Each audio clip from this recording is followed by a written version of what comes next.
eFoil racing really comes down to a mind game of controlling your pitch control and being very, very delicate in your turning. It's really important to understand control is everything. Top end speed is important, but nothing's more important than being able to stay in control throughout the turns, controlling your mind to control that throttle finger and make those adjustments to make the turn sweet and competitive.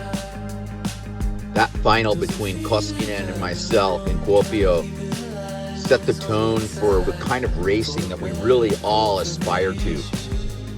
Neck and neck throughout the entire length of the course, micro adjustments, top speed being matched by each other, and just basically not allowing for any mistakes.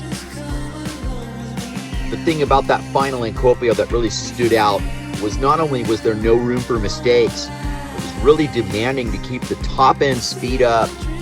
Rounding those corners, you wanted to throttle up right away to stay on trim, as the 5.6 Cruiser really likes to have a steady top speed.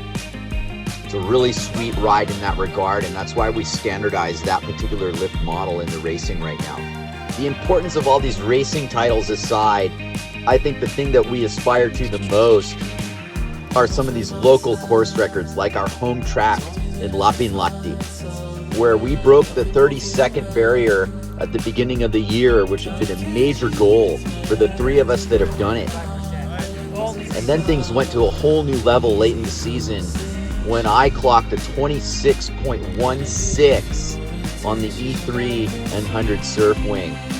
And this is now going to get really interesting as the quest for under 25, if it's even possible, has begun. We believe it is. It's going to take a perfect run and a fresh 100% battery. That was a pretty sharp turn. Super sharp turn. Right on the edge. We're just trying to reach that perfect state where the mind and throttle control are one. When you're really not thinking about what you're doing, but you're in the flow of the moment, reading the course perfectly, a couple steps ahead of the game, and just trimming and flying as efficiently as possible. There's nothing like it.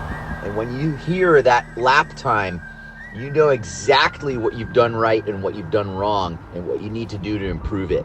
Those last couple of finishes on the last buoy is super good. I don't know what you did on the line. Did you change something? I'm not touching, I'm just maximizing. I'm just basically I'm slowing down more than here.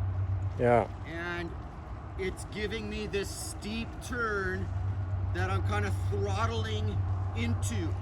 So what I am doing, slowing down more and throttling it. Throttling earlier. Throttle earlier to catch my turn, but I have to get my pitch angle. Yeah. I have to catch my angle.